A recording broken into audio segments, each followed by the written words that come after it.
யாயிரை போல ஜெபிக்கலாமா? தேடலோடு ஜெபிக்கலாம், தாழ்ச்சியோடு ஜெபிக்கலாம், கண்ணீரோடு ஜெபிக்கலாம், வருந்தி விண்ணப்பிக்கலாமா?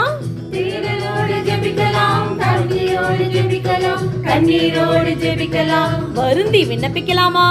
அஞ்சாதே நீ அஞ்சாதே, நம்பிக்கையை விட்டு விடாதே. அஞ்சாதே நீ அஞ்சாதே, நம்பிக்கையை விட்டு விடாதே. நம்பிக்கையை விட்டு விடாதே. தந்தை, மகன், தூய ஆவியானவரின் பெயராலே ஆமென். Praise the Lord Jesus Christ. இன்னைக்கு யாயிரை தொடர்ந்து நாம் தியானிப்போம். யாயிர் அப்படியாக ஜெபித்தவுடன் 24வது வசனத்தில் யாயிர் ஜெபிக்கிற என்ன ஜெபிச்சாரு? தாழ்ச்சியோடு ஜெபிச்சார். எல்லாம் பார்த்தோம்னே போன வீடியோவில். இப்போது 24ஆம் வசனத்தில் பார்க்குறோம், இயேசுவும் அவரோடு சென்றார். அவர் மறுமொழி ஒன்றும் சொல்லலை, அழைத்தார். உடனே இயேசுவும் யாயிருடைய மகளை தொட்டு சுகப்படுத்த வேண்டும் என்ற மனநிலையோடு இயேசுவும் சென்றார்.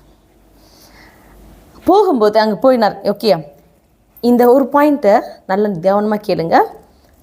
யாயிரை இயேசு அழைக்கும் போது அவர் சென்றார். அடுத்த பகுதி நீங்கள் இங்கே பார்த்தீங்கன்னா 39:40 அவர் உள்ளே போகிறாரு. அங்கே உள்ளே இருக்க மக்களெல்லாம் இவரை பார்த்து சிரிக்கிறாங்க. அவளே இறந்து போயிட்டா, இவர் வந்திருக்காரு அப்படின்ற மாதிரி சிரிச்சிருப்பாங்க. ஆனால் இந்த இடத்துல பாருங்கள், அவர் என்ன பாருங்கள், சிறுமியின் தந்தையையும் தாயையும் தம்முடன் இருந்தவர்களையும் கூட்டிக் கொண்டு அச்சிறுமி இருந்த இடத்திற்கு சென்றார். பாருங்கள், அவர் தான் வீட்டு ஓனர். நம்ம வீட்டுக்கே வர்றாங்க, புதுசாக வர்றாங்க. நம்ம வாங்க வாங்கன்னு யார் கூப்பிடுவா? வீட்டில் இருக்கவங்க தான் கூப்பிடுவாங்க. இது அப்படியே மாறுது பாருங்கள். இயேசு அந்த வீட்டிற்குள்ளே போய் இயேசு அந்த வீட்டின் தலைவராக மாறி அவர் அந்த சிறுமியின் தந்தையும் தாயையும் அந்த சிறுமி இருக்கிற இடத்துக்கு அழைத்து செல்றார். மற்றவங்களெல்லாம் விட்டுட்டார், அவர்களை மட்டும் அழைத்து செல்கிறார். மற்றவங்க நீங்கள் வெளியே போங்கன்னு சொல்லியாச்சு. அப்போது இயேசுடைய கண்ட்ரோலுக்குள்ளே வந்துட்டா, உன் ஜெபம் ஏற்கப்பட்டுனா உன் வாழ்க்கையில் நடக்கிற எல்லாத்திலும் அவர் முன்னிருப்பார். அவர் உங்கள் தலைவராய் மாறுவார். அவர் நம்மை நடத்தி செல்வார், சரியாக அழைத்து செல்வார். ஸோ now ஒரு முதல் அடையாளம், இயேசுவை நம்பி கேட்ட அந்த யாயிருக்கு ஏற்பட்ட முதல் அற்புதம், அந்த குடும்பத்தையே ஆண்டவர் தன் பக்கம் அழைத்து செல்கிறார்.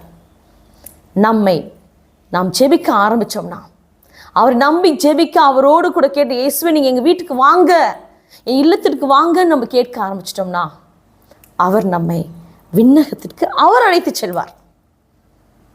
அங்கே போய் நான் போய் நின்று கெஞ்சி கேட்க வேண்டாம், அதில் அவர் சொல்வார், நீ வா என் கூட. இது முதல் பகுதி. இரண்டாவது பாருங்க, ஜெபங்களில் 1000 தடைகள் வந்தே தீரும். எங்கள் சொந்தத்திலேருந்தே ஒன்று உனக்குள்ளே ஒரு தடை வரும், இல்லையா வெளியில் இருக்கவங்க கூட இருக்கவங்க தடை வரும். நீ ஜெபிக்காத, எதுக்கு ஜெபிக்கிறேன் யோசிச்சு பாருங்கள். இதே தான் பாயிண்ட் இங்கே இருக்குது.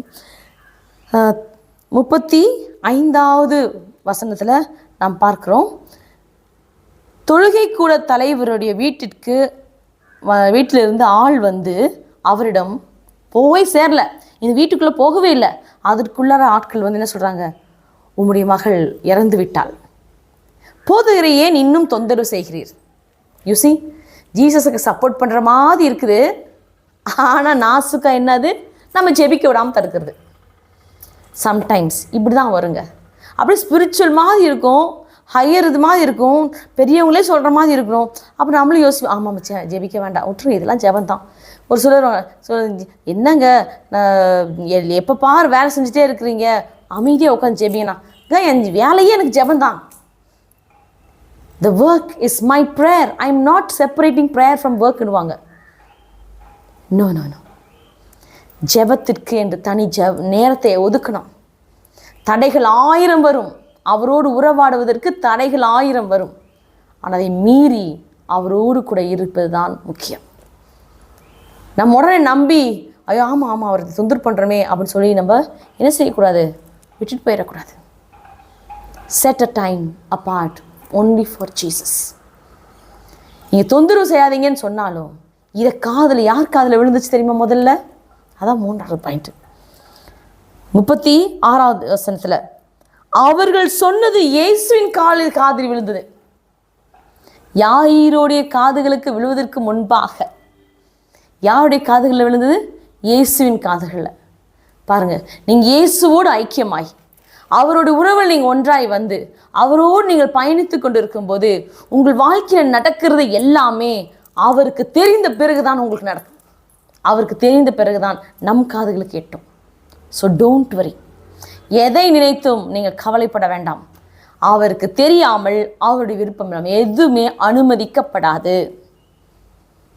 இயேசு சொன்ன ஒரே வார்த்தை என்ன தெரியுமா? அதை குறித்து நாம் அடுத்த வீடியோவில் தியானிப்போம். ஆனால் இப்போ சொல்கிறேன், அவர் சொன்ன வசனத்தில் அஞ்சாதே, நம்பிக்கையை விட்டு விடாதே. இதை நாம் தியானித்து ஜெபிப்போமா? கண்களை மூடுவோம். பிதாவே உமக்கு நன்றி, இயேசுவே உமக்கு நன்றி, தூய ஆவியானவரே உமக்கு நன்றி.